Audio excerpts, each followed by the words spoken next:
Hi again, another lesson about building local stack manager with JavaFX. In the last lessons, we have added few elements to S3 tab. So let me run the app. So that's the app now. We have two tabs, and we have AWS S3 tab to which going to list the buckets and the bucket objects later on. So we have those, we have the reload button. So now we're going to create controller for that tab, and in the controller we will assign some action to that reload button. So after clicking the button, we going to be able to perform some action and run some logic right in the code, because finally what you want to do is, after pressing the reload button, we want to load the buckets that we have in the local stack. We're going to run LocalStack as Docker container. The Docker compose file will be attached in the project repository, so you can run command docker compose app -d to run LocalStack locally, and everything should work. So yeah, let's go to code now. So we divided our main file into three separate files. Now we have separate tab for S3 tab that we just saw. And what we should do, we can edit code from here, which we're going to do as well sometimes. But now we want to use scene builder. Like I said before, in a scene builder we can do some magic as well. So let me just change the size of that table so they'll look the same. And here in the buttons, we want to move that button down to be aligned with the top of that table. Let's see if it looks all right now, or it's like a little bit ugly. Yeah, it's all right, but it's not like aligned, so some pedantic people will complain. So yeah, in a scene builder, we have to click the VBox like on which that button is placed. And in VBox, I use padding bottom 20. Maybe it's too big, but definitely we want to change the padding at the top. So we have to move that button a little bit down. So 30 pixels is not enough. So 32. Let's try 35. Yeah, 35 looks quite nice. It's like aligned with the top of the table. We can make that those buttons a little bit wider, so 250. Make that VBox a little bit smaller, and I don't think we're going to have long bucket names, so it will be better maybe to increase the size of VB files. So I'm selecting VB files here, and I will extend it a little bit more so those gaps are like even, just for aesthetics. Logic is not changing. Ooh, yeah, we went too crazy with that. So yeah, we need to make that window a little bit smaller to fit on my screen. On your screen might be better, or maybe we can make it like responsive. So yeah, the anchor pane. Oh, where's the anchor pane? Good old anchor pane. Good old anchor pane. So 1600 is not good. So maybe we can do 1550. Let's see how it looks like. All right, fair enough. So we should make that VBox maybe smaller. Sorry, I'm making everything from top of my head. I'm not like prepared. I recorded the demo after recording everything. So yeah, I'm just creating the app on the fly. I'm not like JavaFX dev, nothing pro. So I'm just guessing. I'm just guessing what I'm doing, right? So yeah, but it will work finally, hopefully. So yeah, it looks better now.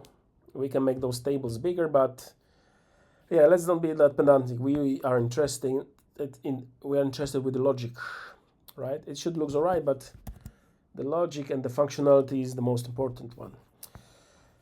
So I want to introduce you the concept of controllers, because we have now basically just XML that describes the elements on the screen, but the elements do nothing for us. Yes, they have to perform something, some action to execute some business logic. So in the package, I will create new package here. In the main package, I will call it controllers. And because we want to create the controller for the AWS S3 only, we will create controllers for different tabs. So now we want to create S3 tab controller. So let's create it now. Let's name it S3 tab controller. S3 tab controller, and that will implement initializable from JavaFX ML. Yeah, we have to implement that interface, and let's implement the methods. It has to implement one method, initialize. So initialize will initialize the elements on the screen and assign some actions to those elements, right? So we have the controller. Now we have to take the entire package name, right, for that class. So let's copy the package name. Sorry for that, but you have to do that. And we'll go to S3 tab, and we have to assign that controller to the elements that we want to use in that controller, because we want to our entire anchor pane is our tab. We want to go to that anchor pane, maybe here. I will press enter, and here I will add new FX controller. I will paste that path that you copy from controller, and I will add dots because I need to select the class, and I will select the class of that controller. So here we have the entire class, right? And now maybe that will be updated here.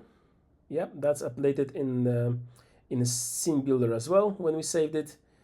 And important thing now, remember when we added here, when we open that one, use the hierarchy and we select IDs. So basically, by clicking next to that element twice, right, we can assign the ID of that element. So if I scroll down here on the left and I go to code section, here in that section, FX ID, I see the ID that I assigned to that element, right?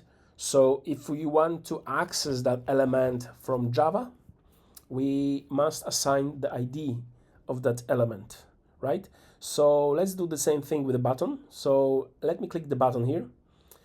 You see on the right hand side, I don't have any ID. So I can click it here twice and add the name btn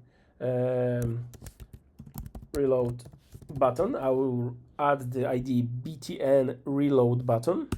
I will press the enter. And you see here on the right hand side, that ID was updated. And also if I go to fxml for that tab, if I search for the button, whatever that is, you see the ID, FX ID has been assigned here as well. So now what I can do is add that element into controller. Actually, I have to do that. So there's two ways of doing that. If you know fxml good enough, you can do that manually. Or if you have a lot of elements, so you're starting, you can go to view in a scene builder view for that controller and show sample controller skeleton. So we see the sample skeleton for the elements that we have. We're not going to do probably yet anything fancy with the VBoxes, right? We can hide them, enable, disable them. For example, if user doesn't have the admin role assigned to him, maybe we can disable something for him. But we're not gonna go that far. We basically want that button because we want to assign the button action. So I'll copy just the lines for the button. I'll go to IntelliJ, I'll go to that controller, and here I can add that. Let's do that nicely. I have to import that class fxml, and I also have to import the button from JavaFX in control. Don't make mistake, don't use that one, AWT, just use JavaFX in control. Right, so Java is not complaining anymore, and in initialize I'll add new method. I'll name the method init buttons, right? I'll create that method. That method can be void. And now for the button, I will take the name of the button and I can set the text, like for example, puppy. So I can change the text of the button. Oh, something went wrong. Probably what we have to do, we have to use what's the name, in the module we should add that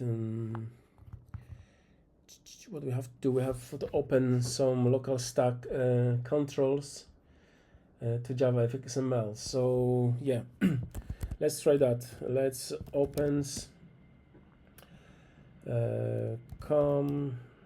Severino LocalStack controllers to Java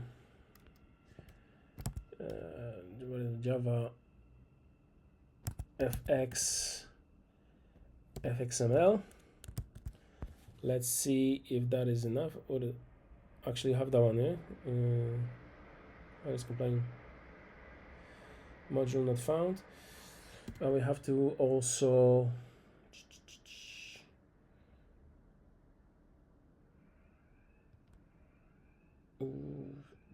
exports that. So exports again, controllers. It's weird, in Spring we don't have to do those funny things, right? So let's see now. Yep, that helps.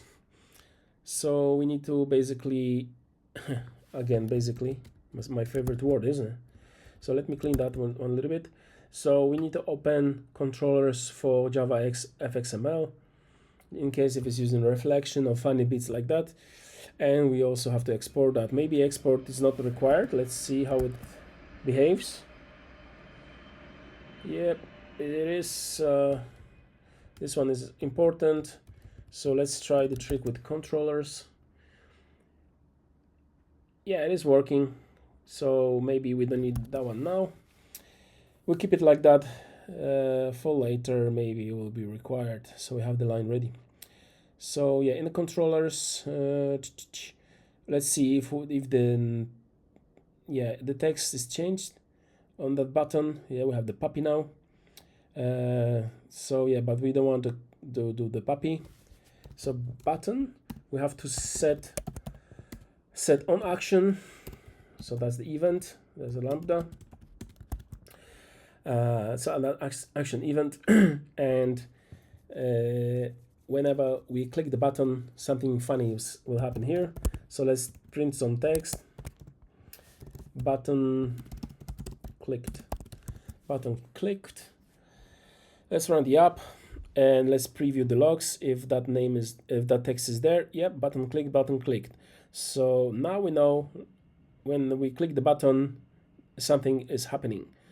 So yeah, thank you for watching. In next lesson we will actually again amazing. We will load the existing S3 buckets and we'll display them in our table. Thank you very much for watching and see you in the next lesson.